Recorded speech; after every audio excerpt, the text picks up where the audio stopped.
ditentukan untuk menjadi besar.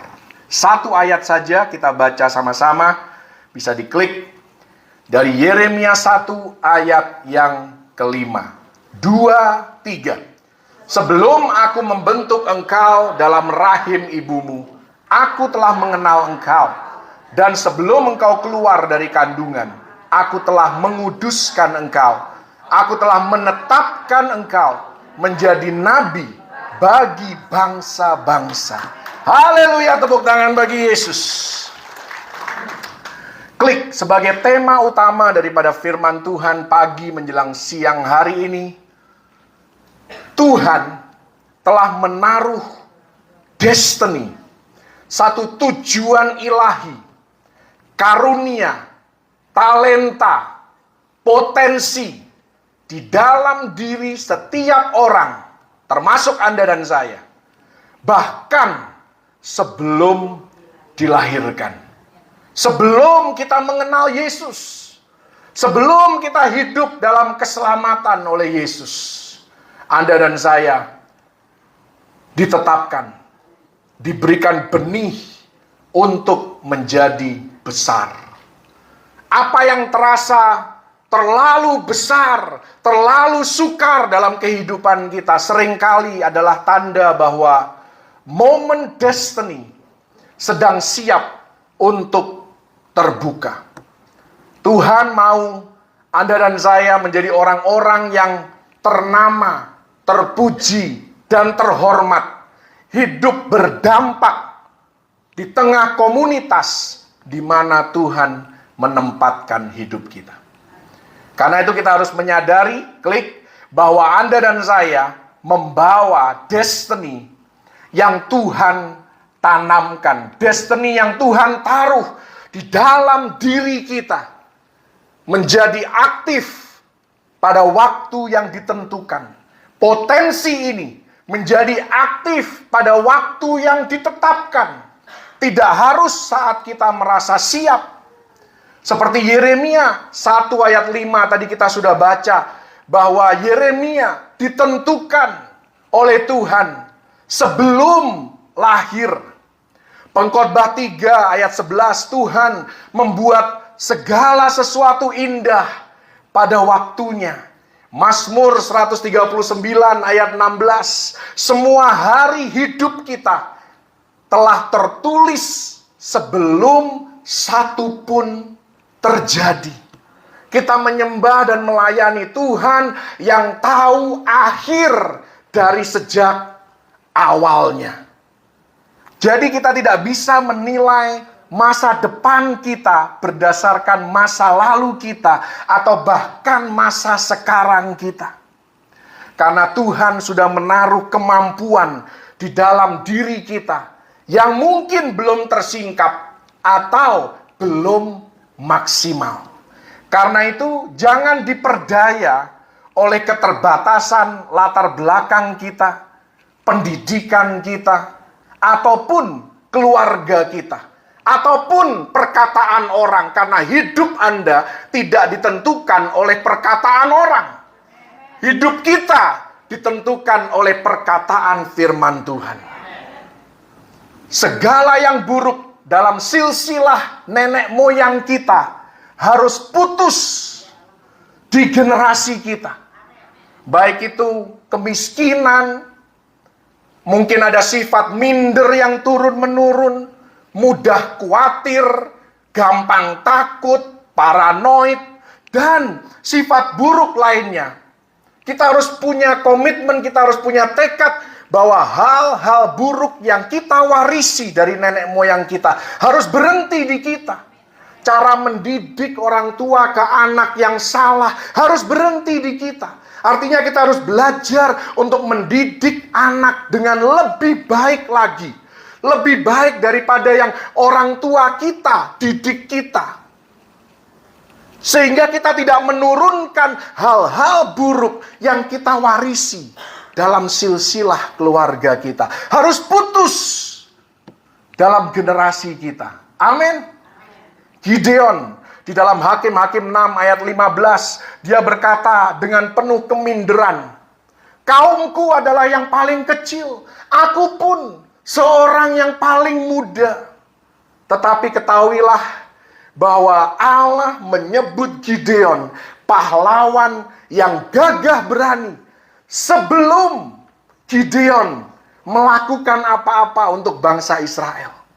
Sebelum dia bertindak, artinya potensi ini sudah ada di dalam diri Gideon tanpa sepengetahuan Gideon sendiri. Keberanian Gideon baru muncul setelah dia taat. Setelah dia mengikuti instruksinya Tuhan, menjalankan apa yang difirmankan oleh Tuhan, barulah keberanian itu muncul. Bukan sebelum dia bertindak, tapi seiring dengan dia mulai melangkah, keberanian itu muncul. Bagaimana dengan kehidupan Yesus? Dalam Matius 3 ayat 17 kita sudah sangat mengenal ayat ini, di mana suara Bapa terdengar ketika Yesus dibaptis di Sungai Yordan. Inilah anakku yang kukasihi, kepadanyalah aku berkenan. Suara itu muncul sebelum Yesus memulai pelayanannya. Sebelum Yesus melakukan tanda heran mujizat. Yesus dikatakan di sana, dia dikasihi, dia sudah dikasihi terlebih dahulu. Inilah bukti bahwa kasih Allah tidak tergantung pada perbuatan atau jasa kita. Kasihnya tetap sama pada Anda dan saya. Amin. Saya mau sedikit mengajarkan doktrin yang membedakan perjanjian baru dengan perjanjian lama. Kekristenan perjanjian baru, penekanannya bukan pada melainkan pada di. Biar saya jelaskan ya. Perjanjian lama, manusia harus terlebih dahulu memberi. Manusia harus terlebih dahulu mencari. Manusia harus terlebih dahulu mengasihi. Manusia harus terlebih dahulu mengampuni. Perjanjian baru beda penekanannya. Karena Anda dan saya diberi sebelum kita menemukan. Kita diampuni sehingga kita punya kuasa untuk mengampuni orang lain. Itu perbedaan besar antara perjanjian lama dengan perjanjian baru. Jadi hidup Anda dan saya fokusnya harus di, bukan me. Karena bukan kita yang memulai, tetapi Yesus yang memulai. Haleluya. Karena itu tidak ada yang perlu dibanggakan dalam hidup ini kalau kita bisa berbuat baik kepada orang lain. Karena kita sudah terlebih dahulu dikasihi. Makanya kita punya sesuatu untuk kita bagi kepada orang lain. Kita terlebih dahulu diberi, supaya kita bisa memberi. Yesus berpuasa setelah mendengar perkataan engkau dikasihi. Jadi puasanya Yesus bukan untuk mencari perkenanan Bapaknya, tetapi dia sudah diperkenan lebih dahulu, baru dia berpuasa. Banyak orang Kristen masih terbalik. Berpuasa untuk apa? Mencari perkenanan Tuhan. Loh, Anda sudah diperkenan kok. Oleh darah Yesus Anda sudah dikasihi. Untuk apa lagi Anda mencari sesuatu yang Anda sudah dapat? Bikin capek. Haleluya. Anda renungkan nanti, Anda bicarakan, Anda bahas, karena sebentar lagi jam makan siang, saya harus menyelesaikan khotbah saya. Anda renungkan bahwa perjanjian lama fokusnya di perjanjian baru fokusnya di. Haleluya. Semoga ini boleh memberkati Anda. Klik. Allah tidak pernah memanggil tanpa memperlengkapi. Artinya jika Tuhan memberikan kesempatan kepada kita, maka sebenarnya perlengkapannya sudah ada di dalam kita. Kita saja sebagai manusia seringkali tidak pede. Sama seperti Yeremia. Dia katakan di ayat yang ke-6 dan ayat yang ke-7, aku ini masih muda. Tapi Tuhan katakan, jangan katakan aku ini masih muda. 2 Petrus 1 ayat 3, Tuhan sudah memberikan segala sesuatu yang kita perlukan, yang berguna untuk hidup yang saleh. Jadi kita bisa hidup saleh bukan karena kita pantang menjalani sesuatu, kita tidak lakukan ini dan tidak lakukan itu. Kita bisa hidup saleh karena Tuhan terlebih dahulu memberikan kuasa kepada kita untuk menolak dosa. Bukan kita sendiri yang mampu menolak dosa, tapi dengan kuasa dari tempat yang maha tinggi. Ibrani 13 ayat 21 di sana dikatakan bahwa Allah memperlengkapi kita dengan segala yang baik untuk melakukan kehendak-Nya. Jadi kita bisa melakukan kehendak Tuhan itu sebenarnya bukan kehendak kita, melainkan kehendak Tuhan yang bekerja di dalam kita. Haleluya. Jadi Allah tidak pernah meminta sesuatu tanpa terlebih dahulu menaruhnya di dalam diri kita. Sumber daya itu seringkali tersembunyi sampai kita melangkah dengan iman. Sama seperti Musa. Musa berkata dalam Keluaran 4 ayat 10, aku ini tidak pandai bicara. Apakah kemudian Tuhan menghapuskan kelemahan Musa? Oh tidak. Tuhan tidak pernah menghapuskan kelemahan Musa. Tetapi Tuhan bekerja melalui kelemahan Musa. Di dalam kelemahanlah kuasa Tuhan menjadi sempurna. Karena itu kita perlu kasih karunia. Karena kita tidak sanggup. Karena kita tidak bisa melakukannya sendiri. Musa bahkan menemukan kepemimpinannya setelah dia berkata, ya Tuhan, aku akan pergi. Aku akan taat. Baru seiring dengan kepergian Musa, dia diberikan kepercayaan diri. Dia diberikan iman. Dia diberikan keberanian untuk menghadap Firaun. Yang tadinya dia minder, dia takut, dia khawatir, dia banyak pertanyaan. Tapi toh pada akhirnya kuasa Tuhan memberikan dorongan kepada dia untuk maju bersama dengan Tuhan. Klik, destiny seringkali terasa di luar kemampuan. Merasa tidak mampu, itu seringkali adalah konfirmasi, bukan diskualifikasi. Jadi kalau sekarang kita merasa tidak pede, itu normal. Karena kita belum mulai melangkah.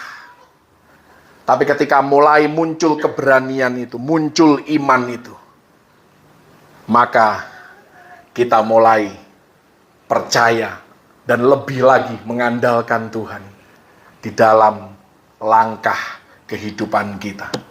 Bahkan kalau Anda bisa melakukannya dengan kekuatan sendiri, kemungkinan besar itu bukan destiny. Karena terlalu mudah, terlalu kecil. Hal-hal yang Tuhan berikan dalam hidup kita, yang Dia sediakan, yang Dia siapkan dalam hidup kita, selalu lebih besar daripada apa yang kita pikir kita bisa lakukan sendiri. Efesus 3 ayat 20. Dia memberikan melampaui segala yang dapat kita pikirkan atau doakan. Zakaria 4 ayat 6, bukan dengan keperkasaan tetapi dengan rohku, firman Tuhan. 2 Korintus 12 ayat 9, kuasa Allah menjadi sempurna dalam kelemahan. Lukas 1 ayat 37, tidak ada yang mustahil bagi Allah. Karena penugasan dari Tuhan selalu membutuhkan kuasa dari Allah. Dan janji Allah memang sering melampaui logika. Kenapa? Supaya hanya Yesus yang dimuliakan. Gideon, kenapa pasukannya dibuat makin sedikit jumlah orangnya? Dikatakan di sana supaya mereka tidak berkata bahwa dengan pedang kami mengalahkan musuh. Dengan kekuatan kami bisa menang. Tuhan tidak berbagi kemuliaan. Segala kemuliaan hanya bagi Dia. Haleluya. Kejadian 17 ayat 16. Sarah disebut sebagai ibu bangsa-bangsa, padahal pada waktu itu dia masih mandul. Dia belum punya anak satu pun dan usianya sudah 90 tahun. Ini hal yang di luar logika, tetapi justru di arena di luar logika inilah seringkali Tuhan bekerja. Daud, dia diurapi sebagai raja saat masih gembala. Gembala yang dia pelihara juga bukan banyak ekor, tetapi hanya 2-3 ekor kambing domba saja. Sangat kecil tanggung jawabnya, tapi dari perkara yang kecil inilah dia setia. Dan Tuhan mempromosikan dia, mempercayakan hal yang besar. Perkara-perkara yang besar dalam kehidupan Daud. Tahta datang kemudian, tetapi urapan datang terlebih dahulu. Karena itu setialah di tempat-tempat yang tidak terlihat. Karena di sanalah potensi itu sedang dibangun, dipupuk, dikokohkan, diteguhkan oleh Tuhan. Sehingga pada waktunya Anda diangkat oleh Tuhan. Tetap memiliki karakter yang baik. Banyak orang diangkat oleh Tuhan, tapi karakternya berubah menjadi buruk karena dia tidak siap. Karena itu perlu persiapan di tempat yang gelap, artinya dikala tidak ada yang melihat. Kalaupun Anda tidak setia, tidak akan ada yang tahu, tapi Anda tetap setia. Karena Anda tahu Tuhan melihat. Dan Tuhan tidak pernah berhutang. Tuhan tidak pernah salah. Sekalipun tidak ada yang menghargai, Tuhan menghargai. Haleluya. Tepuk tangan bagi Yesus. Jangan ragu-ragu tepuk tangannya, saudara. Klik. Karena itu kita belajar bahwa kesetiaan membuka pintu ilahi. Karena Tuhan sudah mengatur momen ketika persiapan bertemu dengan kesempatan. Nah, ini bukan bagian kita. Ini bagian di luar kemampuan kita. Yang bisa mempertemukan kita dengan kesempatan itu hanya Tuhan. Tanggung jawab Anda dan saya adalah bersiap sedia setiap saat. Setia dalam perkara kecil sekalipun. Tapi kalau Anda tidak pernah persiapan, apa yang mau dipertemukan dengan kesempatan? Karena setiap kesempatan dipertemukan dengan persiapan. Tapi tidak pernah siap. Jadi sekalipun kesempatan itu datang, seringkali Anda tidak siap. Disitulah ketika Anda diberikan kepercayaan oleh Tuhan, kacau balau. Karena apa? Karena kita tidak siap mengelolanya. Kita tidak punya skill untuk merawat dan memelihara apa yang Tuhan percayakan dalam hidup kita. Tanpa persiapan, dikaruniai kekayaan pun belum tentu bisa kelola. Kalau Anda orang yang tidak pernah mau belajar, diberi kesempatan untuk berbisnis pun, bisnis Anda tidak akan maksimal. Karena itu perlu untuk persiapan. Dalam keadaan apapun, perlu untuk persiapan. Pengkhotbah 9 ayat 11. Dikatakan di sana, waktu dan kesempatan dialami semua orang. Roma 8 ayat 28, Allah turut bekerja dalam segala sesuatu untuk mendatangkan kebaikan. Yesaya 46 ayat 10, Allah menyatakan akhir dari sejak awal. Habakuk 2 ayat 3, penglihatan menanti waktu penggenapan yang ditetapkan. Jadi antara kita menerima janji Tuhan dengan penggenapan janji Tuhan, ada satu masa yang seringkali kita jatuh bangun di sana. Masa penantian. Disitulah kita harus bersiap semaksimal mungkin. Belajar dari kehidupan Yusuf sepertinya sederhana. Karena memang Alkitab tidak bisa membahas secara detail apa yang dilakukan oleh Yusuf.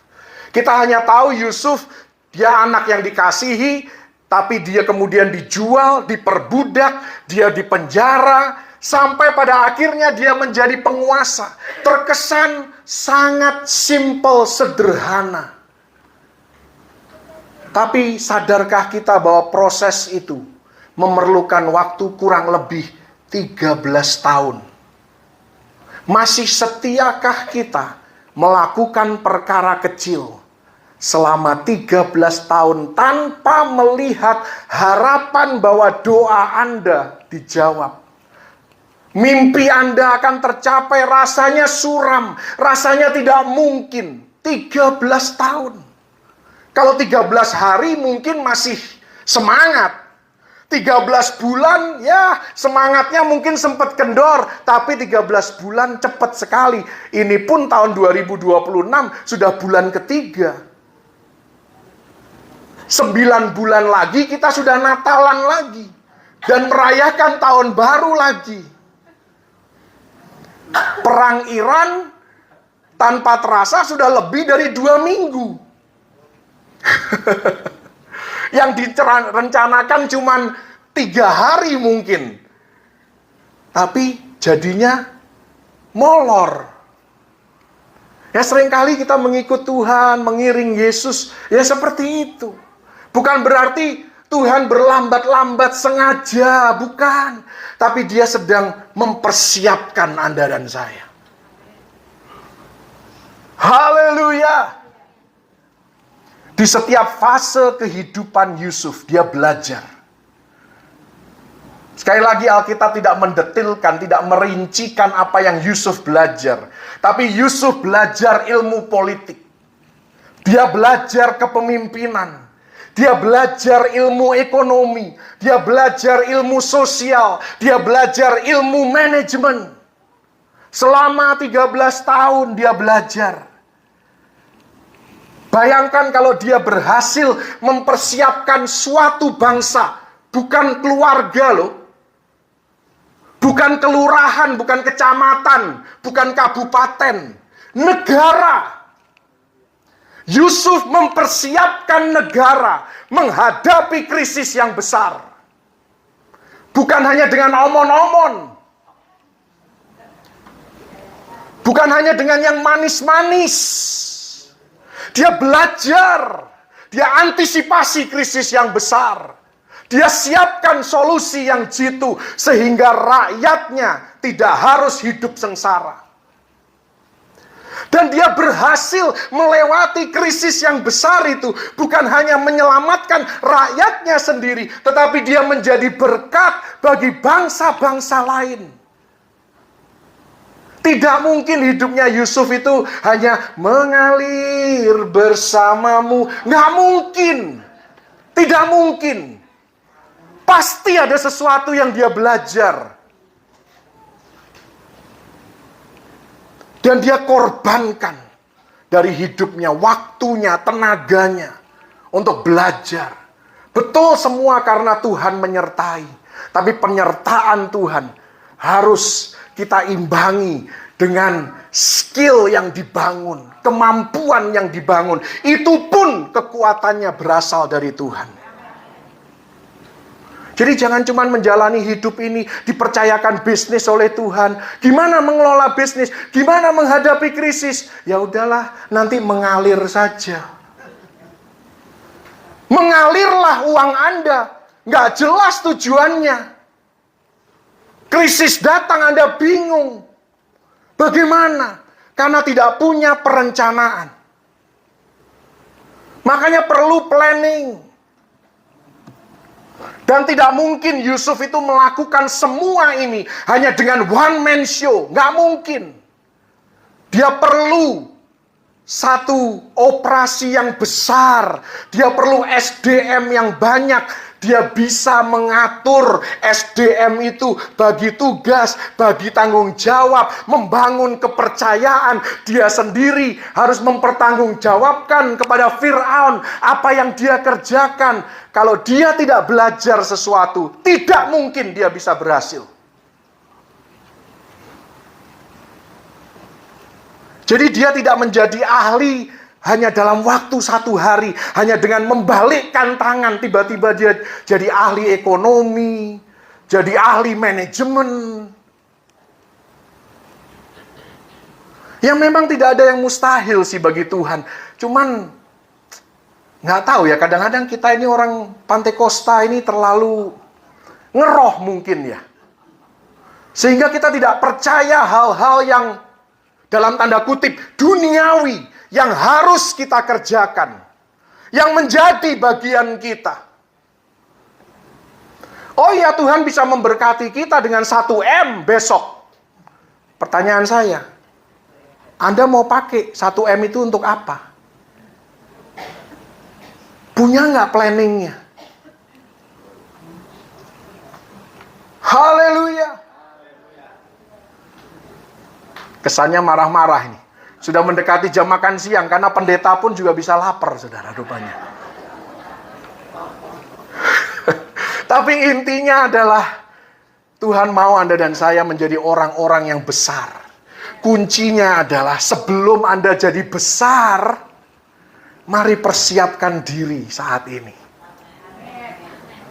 Kalaupun bukan Anda yang jadi besar, mungkin anak-anak Anda, keturunan Anda akan mendiami kota-kota sunyi. Haleluya!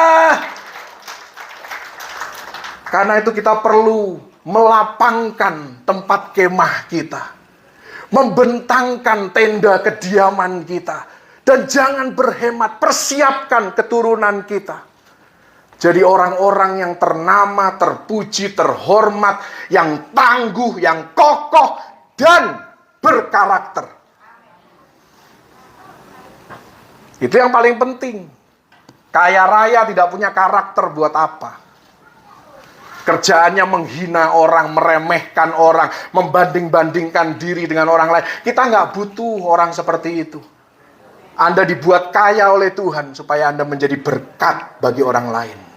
Haleluya. Yang sepakat tepuk tangan bagi Yesus. Makanya Yusuf pada akhirnya dia bisa berkata dalam Kejadian 50 ayat 20, Allah telah mereka-rekakannya untuk kebaikan, mendatangkan keselamatan. Bukan hanya bagi dirinya sendiri, bukan untuk menonjolkan egonya, tapi menyelamatkan bangsa-bangsa, menyelamatkan saudara-saudaraku, menyelamatkan bangsaku. Menyelamatkan rencana Tuhan melalui bangsa pilihan Allah. Wow, itu baru orang besar, itu baru orang ternama, terpuji, dan terhormat. Anda mau ternama, Anda mau terpuji, tapi kelakuannya tidak terhormat. Itu pincang. Harus tiga-tiganya. Ternama, terpuji karena memang layak dipuji. Kenapa layak dipuji? Karena dia terhormat. Ucapannya terhormat, kelakuannya terhormat, hidupnya jadi teladan. Haleluya. Saya kelamaan di poin ini, saudara. Next. Takut akan manusia dapat menghalangi penggenapan destiny. Pendapat manusia bisa menghentikan rencana Allah jika kita mengizinkannya. Makanya di tengah ketidakpedean Yeremia, Tuhan berkata dalam Yeremia 1 ayat 8, janganlah takut kepada mereka. Bahkan dalam bahasa Inggris dikatakan jangan takut terhadap muka mereka. Do not be afraid of their face. Jangan takut dinyinyirin orang, disinisin orang, dikritik orang selama Anda melakukan hal yang benar. Tetap pada jalurnya. Karena Tuhan tidak membisikkan rencananya pada orang itu, tetapi Tuhan yang berbicara kepada Anda dan saya, dan Anda tahu persis bahwa ini suara Tuhan bagi aku. Amin. Haleluya. Amsal 29 ayat 25, takut kepada manusia mendatangkan jerat. Galatia 1 ayat 10, kita harus mencari kesukaan Allah, bukan kesukaan manusia. Karena kritik dan suara negatif akan datang ketika destiny mulai aktif dalam hidup Anda. Ketika Anda mulai menolong orang lain, Anda menjadi berkat bagi orang lain, pasti ada yang nyinyir. Pasti itu. Minimal orang itu akan berkata, gue juga bisa. Pertanyaannya, buat orang yang ngomong gue juga bisa, kenapa lu gak lakuin? Kalau cuman omdo, gak usah bangga. Kalau cuman mau nyinyir, tidak perlu dibanggakan.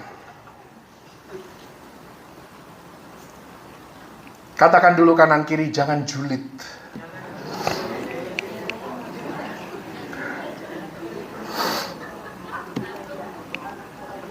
Kalau Anda tahu Anda harus berbuat baik kepada orang, tolong orang, Anda nggak mau melakukan, terus ada orang lain yang mengambil bagian Anda, nggak perlu Anda nyinyirin. Anda justru harus mengapresiasi orang itu. Haleluya. Makin siang kok makin nyinyir saya ya.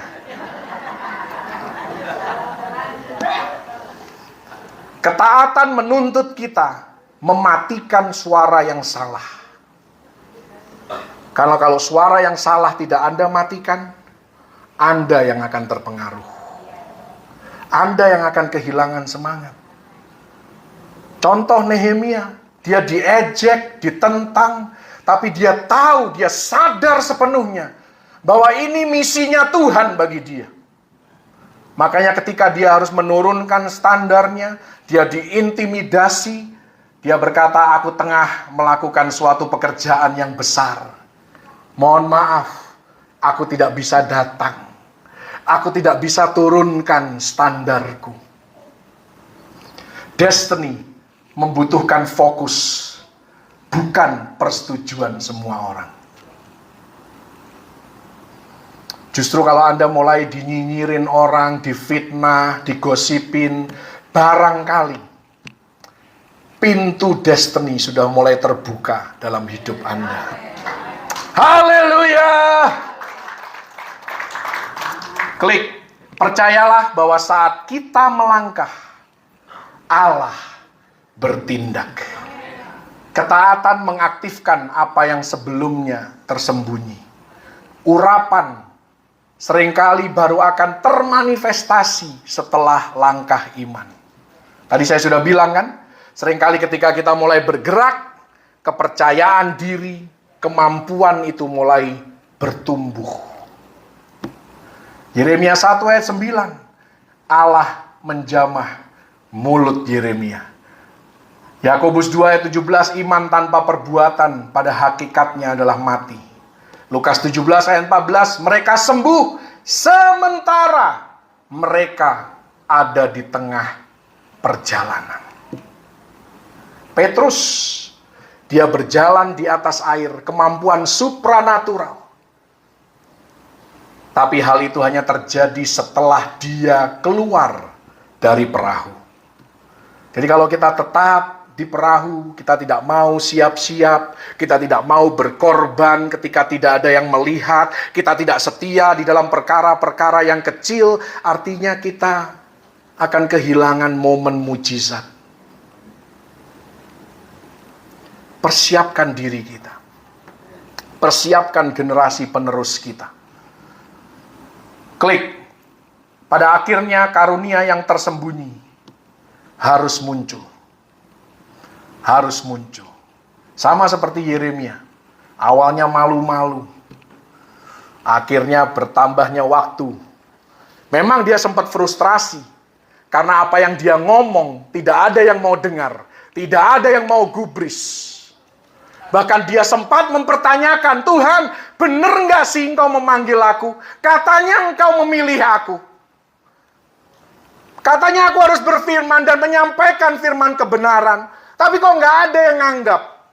Dia pernah bertanya-tanya seperti itu dan itu manusiawi.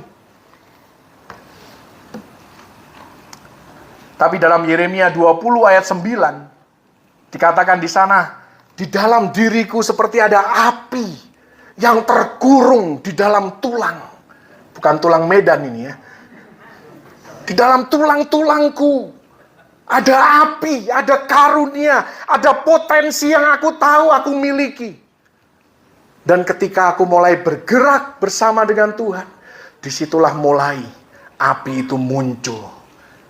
Perkataan firman Tuhan yang barangkali dia tidak kepikir, mungkin dia tidak mau ucapkan, muncul pada waktu itu. Karena Tuhan yang kita sembah, dia menyingkapkan kehendaknya saat iman dan waktu bertemu. Ada sesuatu yang kuat di dalam diri kita yang tidak akan tersembunyi selamanya. Waktu saya pertama kali mendapatkan jabatan yang saya jabat sekarang, saya harus ketemu dengan banyak pihak. Pihak-pihak eksternal, pemerintahan, orang-orang besar di mata dunia. Saya nggak tahu mau ngomong apa, bagaimana memulai, bagaimana bisa ngobrol lama sama mereka. Tapi begitu saya jalani, ternyata sudah ada di dalam saya. Mulai hal itu mengalir keluar. Tanpa saya paksa-paksa, harus mikir keras. Saya cuma datang, udahlah saya cuma mau duduk, makan, ya ngobrol, ya kalau nyambung ngobrol, enggak ya sudah diem aja gitu. Saya datang tanpa beban. Tapi begitu saya datang, saya duduk, obrolan itu bisa mengalir. Dan masalah bisa selesai. Ada solusinya, ada jalan keluarnya. Bukan kemauan saya. Saya sudah jelas bukan kemampuan saya. Saya suruh ngobrol one on one sama orang aja, apalagi belum saya kenal. Saya orang yang sangat introvert. Saya tidak tahu bagaimana memulai pembicaraan dengan orang yang saya tidak kenal. Dengan orang yang saya kenal pun kadang-kadang juga bingung mau ngomong apa. Tapi pada waktunya, pada waktu urapan itu bekerja, keluar juga apa yang harus diomongin, bagaimana menyampaikannya, mengkomunikasikannya dengan baik. Semua kemuliaan bagi Tuhan. Amin. Roma 8 ayat 19, ciptaan menantikan pernyataan anak-anak Allah. Yesaya 60 ayat yang pertama, bangkitlah dan jadilah terang. Sama seperti Esther, tersembunyi lama sebelum waktunya. Tapi dikatakan dalam Esther 4 ayat 14, untuk saat yang seperti ini. Ketika di bawah tekanan, ketika tidak ada lagi jalan keluar seolah-olah. Satu-satunya jalan ya seperti itu yang dilakukan oleh Esther. Destiny aktif di bawah tekanan. Hana, dia mandul, dia dipermalukan, tapi dia tidak patah semangat. Dia tetap berdoa kepada Tuhan. Pada akhirnya dia melahirkan Samuel, nabi besar Israel. Rasa sakit mempersiapkan tujuan, itu yang kita pelajari dari kedua tokoh ini. Artinya penundaan itu bukan penolakan. Masa yang seolah-olah stagnan, mandul, tidak ada apa-apa yang terjadi, kadangkala mendahului terobosan. Karena itu kita harus selalu siap dalam kapasitas yang Tuhan berikan, Tuhan percayakan dalam hidup kita. Karena kalau kita tidak siap, waktu juga akan menyingkapkan ketidaksiapan kita. Tadi sudah saya kasih contohnya. Makanya orang bisa jadi sombong ketika diberkati. Karena dia tidak siap. Karakternya tidak siap. Krisis melanda, jadi panik, jadi bingung mengatasinya. Karena apa? Tidak ada perencanaan. Tidak ada antisipasi. Klik bagian terakhir. Kesepakatan dengan Tuhan mengaktifkan kuasa surga. Karena itu percayalah bahwa kita ditentukan untuk menjadi besar. Tuhan sudah menaruh di dalam diri kita apa yang kita butuhkan. Momen destiny terbuka pada waktunya.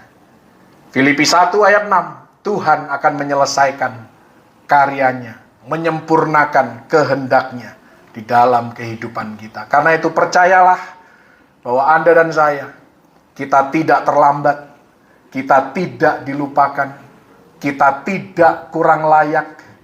Apa yang Tuhan programkan untuk kita masih berjalan sesuai rencana dan waktunya.